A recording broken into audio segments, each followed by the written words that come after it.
नमस्कार दोस्तों, केमिस्ट्री साला चैनल में आपका स्वागत है।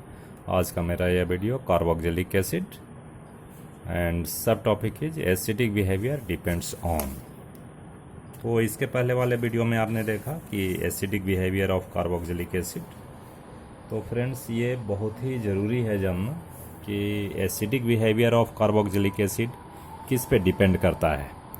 तो सबसे पहले आपको ये देखना है कि जैसे हम लोग लिखते हैं CH3COOH ethanoic acid and this is aqueous solution, so definitely it releases CH3CO minus acetate ion plus hydrogen ion and there is equilibrium stabilises between these two ions and ethanoic acid, right. तो इसमें अगर हम equilibrium constant for acid निकालते हैं, आप equilibrium में भी ये पढ़ाई किया है, तो इसमें क्या आता है कि CH3COO minus concentration of acetate ion and concentration of H plus ion upon concentration of CH3COOH। ठीक है दोस्तों, तो इससे बिल्कुल ही क्लियर है कि जो एसिड में H प्लस रिलीज करने की कैपेसिटी ज़्यादा होएगी वो स्ट्रॉन्ग एसिड होगा। That means K is directly proportional to H plus ion या concentration of H plus ion. तो दोस्तों एक चीज़ बताओ कि H प्लस आयन ज़्यादा होगा तो K वैल्यू ज़्यादा होगा। So you can write if K value is more value for an acid is more than it is more acidic. ठीक है दोस्तों, लेकिन अभी थोड़ा बोर्ड में पीके वैल्यू भी पूछता है जी। तो पीके वैल्यू आपको थोड़ा याद करना पड़ेगा। पीएच को हम क्या लिख सकते हैं, minus log hydrogen ion concentration, ऐसा ही तो लिखते हैं। अब बोलो पीके क्या लिखोगे, एच के जगह क्या आ गया के, तो हम लिख सकते हैं माइनस लॉग के लिख सकते हैं। अब देखिए के की वैल्यू अगर ज़्यादा है, इफ़ के वैल्यू इज़ मोर, अगर ये के की वैल्यू ज़्यादा है तो मोर निगेटिव वैल्यू क्या हो जाएगा, ये मोर निगेटिव होगा। तो मोर निगेटिव का मतलब क्या होगा, पी के इज लेस। ठीक है भाई, तो के जिसका ज़्यादा होगा उसका पी के कम होगा। तो इसका मतलब क्या है भाई कि if pKa is less then acid is strong, और आप कह सकते हैं it is just reverse of K value. K का बिल्कुल ये उल्टा है भाई, K का उल्टा है मतलब 1/pKa। अगर K ज़्यादा है तो pKa कम होगा, K कम है तो pKa ज़्यादा होगा। ठीक है बच्चों, तो इस बेस पे हम लोग एसिडिक करैक्टर एक पता करते हैं। और सेकेंडली आप उसमें पढ़ा है कि अगर मान लो ये जो काउंटर आयन है और ये कंजुगेट बेस, अगर ये स्टेबल ज़्यादा होता है तो उसका एसिडिक स्ट्रेंथ ज़्यादा होता है। ठीक है, तो सेकेंड किस पे डिपेंड करता है बच्चों, कि स्टेबिलिटी ऑफ एसीटेट आयन और कार्बोक्जिलेट आयन। इसमें क्या लिखेंगे, carboxylate ion. Second is acidic character depends on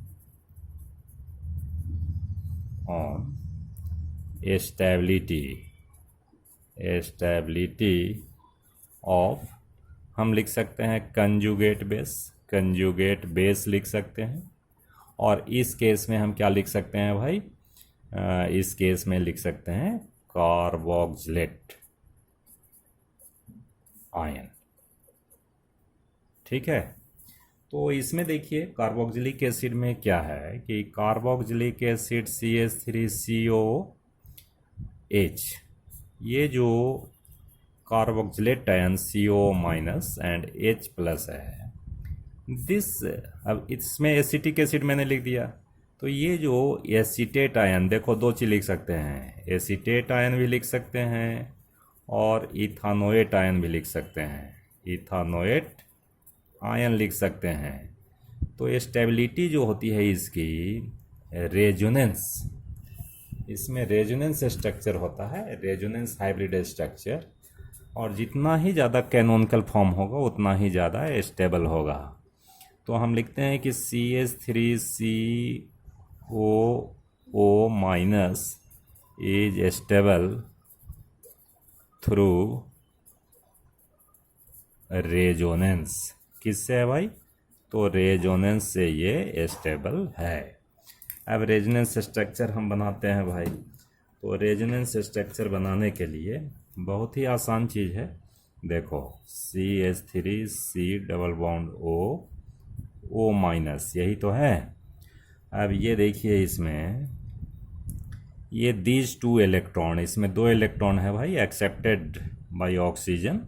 तो ये यहाँ बॉन्ड बनाएगा and there is dispersion of charge over this oxygen atom and this is the possible structure CH3C, this is O minus and double bond is there. तो इसमें देखो 2 canonical form है, first and second. And resonance hybrid structure कैसा लिख सकते हैं? CH3C, ये O है और ये O है and this is partial double bond character. ठीक है भाई, ऐसा। तो ये कार्बोक्जिलेट आयन किससे स्टेबल है भाई? Through resonance. तो इसमें स्टेबिलिटी भी है। ठीक है दोस्तों। अब इसमें देखो, अब और भी कुछ फैक्टर हैं। कहते हैं मान लो कि इफेक्ट ऑफ सब्स्टिट्यूएंट ग्रुप। तो इफेक्ट ऑफ सब्स्टिट्यूएंट ग्रुप क्या होएगा? Effect of substituent group. ठीक है बच्चों। अब इसमें 2 बातें हो सकती है। अगर मान लीजिए कि कार्बोक्जिलिक एसिड है, हम ऐसा लिखते हैं CH2C डबल बॉन्ड OH। देखो एक हाइड्रोजन हटा दिया है। अगर मान लो यहाँ इलेक्ट्रॉन विथड्रॉइंग ग्रुप है, इलेक्ट्रॉन विथड्रॉइंग ग्रुप और इलेक्ट्रॉन डोनेटिंग ग्रुप है। तो इलेक्ट्रॉन विथड्रॉइंग ग्रुप है मीन्स इलेक्ट्रॉन को क्या कर रहा है? विथड्रॉ कर रहा है। That means inductive effect is there.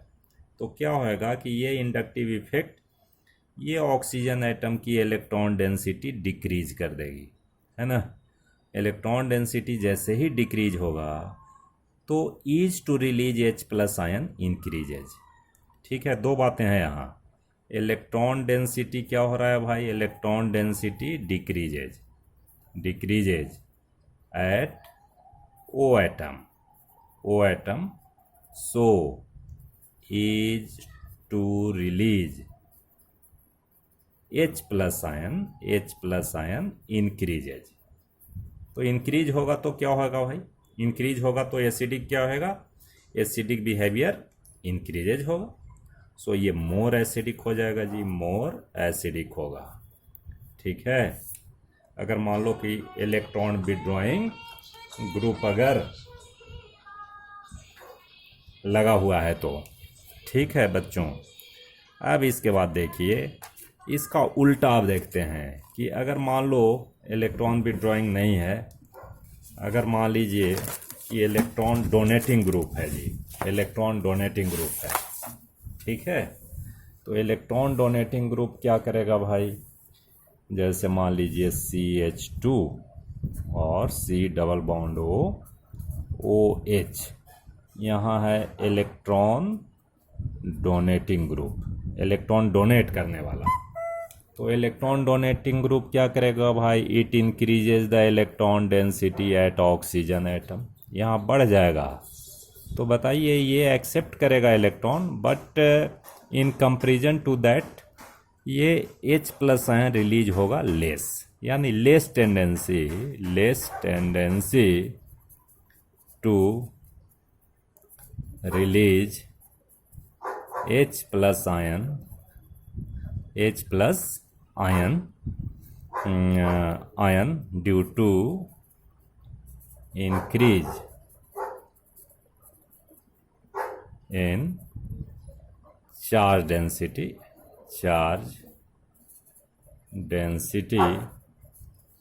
at O atom. ठीक है दोस्तों।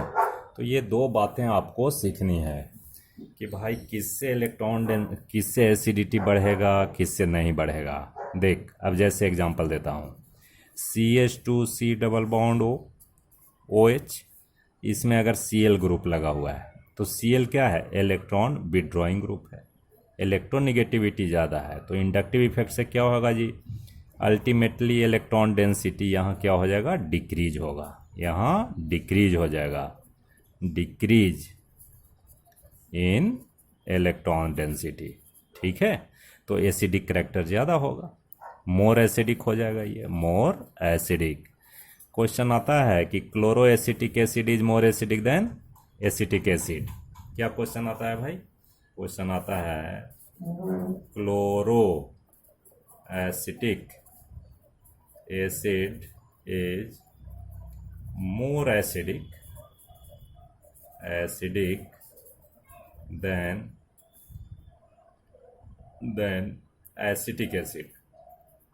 Acetic acid. तो आप यही चीज़ इसमें लिखिएगा। ठीक है बच्चों, आ रही बात समझ। हाँ, और अगर मान लो इलेक्ट्रॉन डोनेटिंग ग्रुप, जैसे मान लो CH2C डबल बॉन्ड OH है, और इसमें इलेक्ट्रॉन डोनेटिंग CH3 है, इलेक्ट्रॉन पुशिंग इन नेचर, क्या करेगा भाई, ये इलेक्ट्रॉन डेंसिटी यहाँ इंक्रीज होगा, यहाँ क्या होएगा, इंक्रीज इन इलेक्ट्रॉन डेंसिटी। तो एसिडिक करेक्टर क्या होएगा, लेस एसिडिक हो जाएगा, लेस एसिडिक होगा। ठीक है दोस्तों, इसमें बहुत सारी बात है। अगर मान लो ज़्यादा इलेक्ट्रोनिगेटिव एलिमेंट को लगा दोगे, ज़्यादा लगाओगे, तो एसिडिटी और भी बढ़ेगा।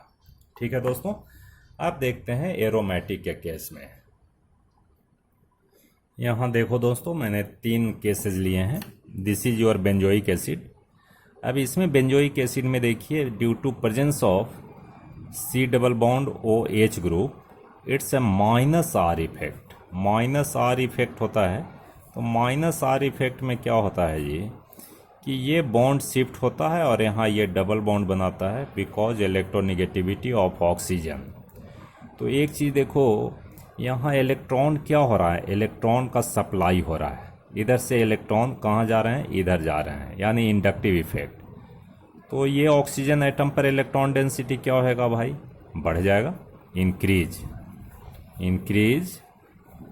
इन इलेक्ट्रॉन डेंसिटी। ठीक है, तो ये इसका एसिडिक बिहेवियर कम होगा एलिफैटिक एसिड से। मान लीजिए CH3COH है, तो ये ज़्यादा एसिडिक होगा in comparison to this one, चूँकि इसमें ऑक्सीजन पर इलेक्ट्रॉन डेंसिटी ज़्यादा है, तो ये ज़्यादा होगा, ये मोर एसिडिक होगा, और ये लेस एसिडिक होगा। ये क्या होगा, लेस एसिडिक। तो एक तो बात ये समझना है। अब सेकेंड बात देखो, अगर आप due to presence of substituent group, अब यहाँ देखते हैं, ऐसा लाइन खींच देते हैं, देखो ये थोड़ा नज़दीक हो गया, ऐसा लाइन खींच दो। इसमें देखो NO2 है, तो NO2 इलेक्ट्रॉन विड्रॉइंग ग्रुप है जी, तो इलेक्ट्रॉन विड्रॉइंग होगा तो क्या होगा, इलेक्ट्रॉन का शिफ्टिंग होगा टुवर्ड्स नाइट्रोजन। तो ड्यू टू इंडक्टिव इफेक्ट क्या होएगा भाई, inductive effect, it decreases electron density at oxygen atom, तो एसिडिक करेक्टर इसका ज़्यादा होगा, more acidic then benzoic acid. ठीक है कि नहीं, सभी electron density at oxygen atom depend करता है। अगर मान लो इलेक्ट्रॉन पुशिंग ग्रुप है CH3, तो ये क्या करेगा, इलेक्ट्रॉन को पुश करेगा, so ultimately electron density increases. यहाँ इलेक्ट्रॉन डेंसिटी क्या होएगा भाई, इलेक्ट्रॉन डेंसिटी इंक्रीज होगा, सो एसिडिक करेक्टर क्या होएगा भाई, लेस एसिडिक होगा, लेस एसिडिक होगा। ठीक है दोस्तों, तो ये बात समझनी है आपको कि अगर मान लीजिए कि in presence of substituent group in benzene ring क्या इफेक्ट पड़ेगा एसिडिक करेक्टर पर, ये भी हमें समझना है। ठीक है दोस्तों, अब हम देखते हैं कि एक बहुत ही इम्पोर्टेंट क्वेश्चन है जो कि मैं बता रहा हूँ।